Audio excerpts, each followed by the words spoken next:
naman. Hoy. Di ba sabi ko sa'yo, babalik ako? Yo. Pero dahil sa kwan, may bahay ka pala dito sa taas. Yo. Mail, tara, tara. Chat mo naman, oy. Turo mo kung saan si Kwan, ha? Dito sa may gilid man, oy. Yan. Grabe itong, Ano? mga ganda itong ginawa mong bahay ito man, oy. Nasa taas tayo ngayon, overlooking. Yan. Yan ka man, oy. Takwa ka dyan. Dita niya. Grabe, no? Oh. Ano nga, kumusta? Ha? Ayos lang ang buhay. Okay. Okay. Yan. Alam mo naman, Manoy, di ba? Ito mga kapatid, binalikan natin si Manoy Fidel. Yan. Sabi ko, babalik ko sa kayo. Kaya lang medyo natagal-tagal kasi marami rin tayo natulungan iba. Pero, bumalik tayo. Manoy, kumusta? Ayos naman? Ayos. Sige. Pero bago ang lahat mga kapatid, may dinala tayo sa kanya. Yung, hindi naman to kalakihan, pero alam natin mapapangiti ko siya. Okay, sandali lang ha. Sandali lang. Manoy, pagdamutan mo tong kwan ha, yung inabot namin. Para sa'yo talaga to. Oh, yan.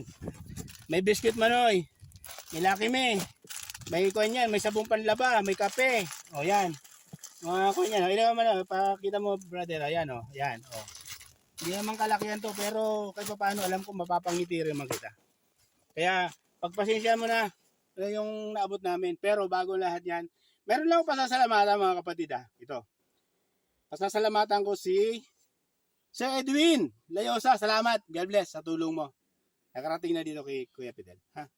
Sana lalo ka pang pagpalain ng Diyos. Manoy, kumusta? Anong masasabi mo?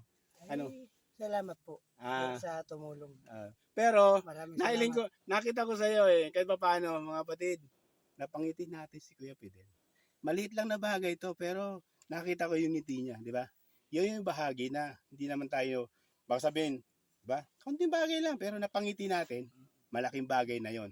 Manoy, basta kami Manoy, papasalamat kami dahil nakabalik kami dito. Pero ito, mga kapatid, tingnan mo hinandaan tayo ni Kuya Fidel. Oh, grabe pineapple Oh, lalaki Kaya tingnan nga natin. Manoy, kain ka muna. Oo. Tingnan mo. Sabay tayo. Kumain ka na niyan. Nakikita na niyan. Dito niyan, sarap. Ang kapatid, ang tamis, grabe. Sobrang tamis. Matamis yan. Bakit? Kasi nga si Kuya Fidel, may dakilang puso rin, kaya matamis. Okay mga kapatid, tapos na yung aming kuhan at din sa kabayo. Thank you at God bless. Sana pagpalain mo tayong lahat. Dito natulog ay.